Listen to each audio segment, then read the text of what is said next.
Linear momentum. এই চ্যাপ্টারটা থেকেই আমরা কিন্তু আস্তে আস্তে সিঙ্গেল পার্টিকেল থেকে system of particles, large sized object, এইসবের দিকে আস্তে আস্তে এবার আমরা যেতে শুরু করছি।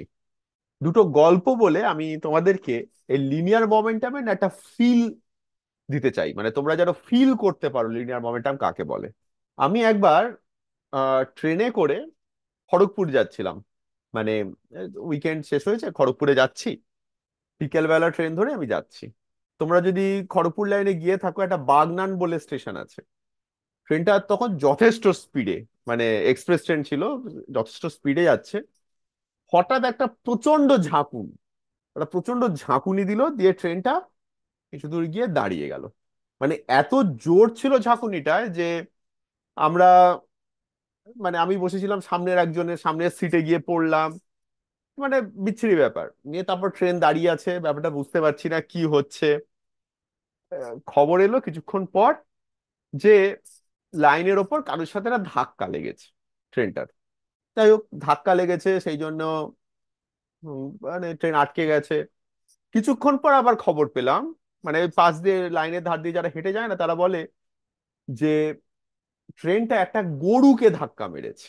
ওকে, আমি ভাবছি একটা গরুকে ধাক্কা মার, মানে তখন মানে এত ফিজিক্স পড়া হয়ে গেছে, তাও অবাক হয়ে যাচ্ছি যে একটা গরুকে ধাক্কা মারলো, ঠিক আছে, দাঁড়িয়ে গেছে তো, ট্রেনটা দাঁড়িয়ে আছে কেন, ট্রেনটা চলুক এবারে। বলছে না, ইঞ্জিন ড্যামেজড, ইঞ্জিন আর যাবে, ওই ইঞ্জিন আর চলবে না, নতুন ইঞ্জিন আসবে তারপর ট্রেন যাবে। সিগনিফিকেন্স বোঝে, একটা হিউজ ট্রেন, একটা ট্রেনটার মানে হিউজ মাস, সে একটা গরুকে ধাক্কা মেরেছে, গরুকে ধাক্কা মারার ফলে ইঞ্জিন ড্যামেজড।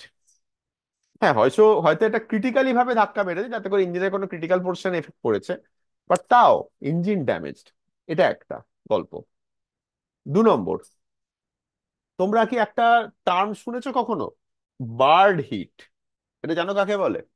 বার্ড হিট হচ্ছে প্লেন যখন টেক অফ করে এয়ারপোর্ট থেকে, প্লেন তো ওড়ে অন্য সময় অনেক ওপরে, কিন্তু যখন টেক অফ করে তখন এয়ারপোর্টের চারপাশে তো পাখি আছে, প্রচুর পাখি থাকে। অনেক সময় কি হয়, পাখির সাথে প্লেনের ধাক্কা লেগে যায়। যদি এরকম ধাক্কা লেগে যায়, সেই প্লেন কিন্তু আর ওড়ে না, ফিরে চলে আসে। ইনফ্যাক্ট অ্যাক্সিডেন্টও হয়েছে পাখির সঙ্গে ধাক্কা লাগার জন্য।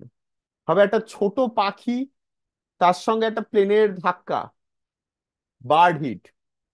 এই জন্য এয়ারপোর্টে জানো তো, অনেকে, অনেক এয়ারপোর্ট আছে, ইন্ডিয়াতে করে না, বাইরে, ইন্ডিয়ার বাইরের এয়ারপোর্টে, যাতে পাখি না চলে আসে, রেগুলার ভাবে না ওখানে ফায়ার করতে থাকে, সেই আওয়াজে যাতে ওখানে পাখি না আসে। এখন কথা হচ্ছে, দুটো ক্ষেত্রেই একটা হিউজ সাইজড অবজেক্ট, তার সঙ্গে একটা ছোট্ট একটা অবজেক্টের ধাক্কা লাগছে, কিন্তু ওই হিউজ অবজেক্টটারও একটা এমন ড্যামেজ হচ্ছে যে সে চলতেই পারছে না আর। কেন? এর ফিজিক্সের দিক থেকে এর সিগনিফিকেন্স কোথায়? এইখানেই এই নতুন কনসেপ্টটা। ধরো ওই পাখিটা, পাখিটার মাস খুব কম, 1 কেজিও হবে না হয়তো। পাখিটা কার সঙ্গে ধাক্কা খাচ্ছে? প্লেনের সাথে। প্লেনটা যখন টেক অফ করছে, প্লেনটার স্পিড কত? 200 থেকে 300 ধরে নিচ্ছি কিলোমিটার পার আওয়ার, প্লেনটার স্পিড। প্লেনটার স্পিড 200 থেকে 300 কিলোমিটার পার আওয়ার, মানে এই যে পাখিটা এসে ধাক্কা মারছে, বেসিক্যালি তুমি ভাবতে পারো পাখিটারও স্পিড তাই, রিলেটিভ ভেলোসিটি। পাখিটা 200 টু 300 কিলোমিটার পার আওয়ারে ধাক্কা মারছে। এটাকে তুমি মিটার পার সেকেন্ডে কনভার্ট করে দাও, করে দিয়ে এর 1 কেজির সঙ্গে তুমি যদি মাল্টিপ্লাই করো, দেখবে সেটা একটা যথেষ্ট বড় নাম্বার। মানে বুঝতে পারছো, এই যখন ধাক্কা মারছি, তখন শুধুমাত্র মাসের ওপর ডিপেন্ডেন্ট নয়, কতটা ভেলোসিটি নিয়ে আমি মারলাম সেটাও ইম্পর্টেন্ট। এইখানেই হচ্ছে লিনিয়ার মোমেন্টামের ফিল। তোমরা লিনিয়ার মোমেন্টাম নিশ্চয়ই পড়েছো আগেও। লিনিয়ার মোমেন্টাম কাকে বলে? একটা অবজেক্টের মাস মাল্টিপ্লাইড বাই তার ভেলোসিটি, এইটা হচ্ছে লিনিয়ার মোমেন্টাম। এবার ফিল করো মাস ইন্টু ভেলোসিটির কি সিগনিফিকেন্স।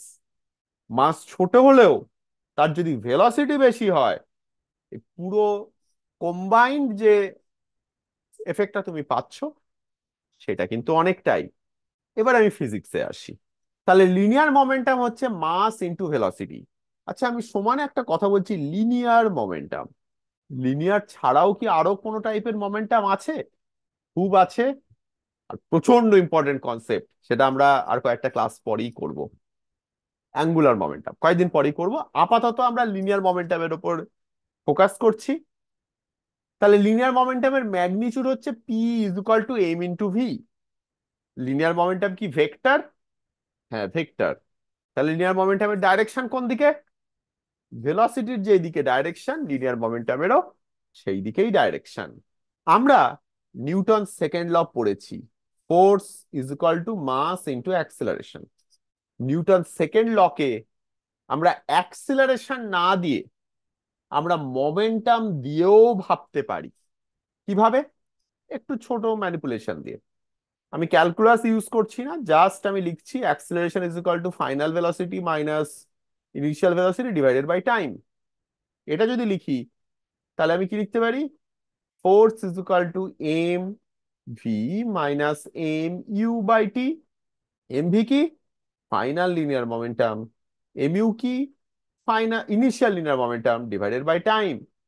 তাহলে নিউটন সেকেন্ড লকে আমরা চেঞ্জ ইন লিনিয়ার মোমেন্টাম বা rate of change in linear momentum দিয়েও ভাবতে পারি।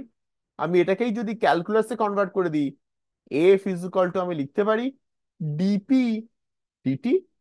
তোমাদের মাথায় প্রশ্ন আসতে পারে, আমরা এই নতুন ভাবে আবার ভাবছি কেন? বা নিউটন বা ক্লাসিক্যাল ফিজিক্সে যারা ফিজিসিস্ট, তারা আবার নতুন ভাবে ভেবেছিল কেন? এর কারণ হচ্ছে আমরা এখনো অবধি একটা সিঙ্গেল পার্টিকেলকে নিয়ে আমরা স্টাডি করেছি। সিঙ্গেল পার্টিকেল যার মাস কনস্ট্যান্ট। কিন্তু যদি সিস্টেম অফ পার্টিকেলস হয়, ছোট ছোট ছোট ছোট অনেকগুলো পার্টিকেল আছে, যেমন ধরো একটা বক্স, বক্সের ভেতরে অনেক ছোট ছোট ছোট ছোট পার্টিকেল রাখা আছে। বক্সটা একটা সার্টেন ভেলোসিটি নিয়ে যাচ্ছে।